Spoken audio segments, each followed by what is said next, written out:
Hello everyone, so we have given x times x times x plus x times x equal 2x, which I can write as x cube plus x square equal 2x. So sum of a cube and a square equal twice of a number.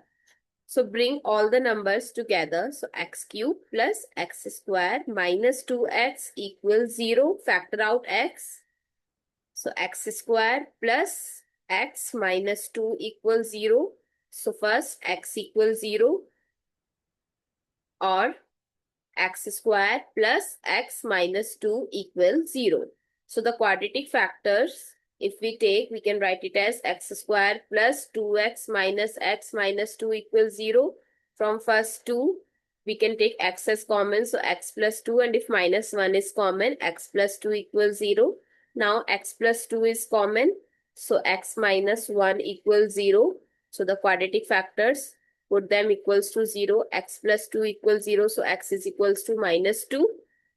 And x minus 1 equals 0. X is equals to 1. So the solutions are x equals 0, x equal 1, and x equal minus 2. Comment which root looks the most surprising. I bet many expect only positive answers. Thanks for watching, and if you find it useful, don't forget to like, share, comment, and subscribe to my channel. Thank you so much. See you in the next video.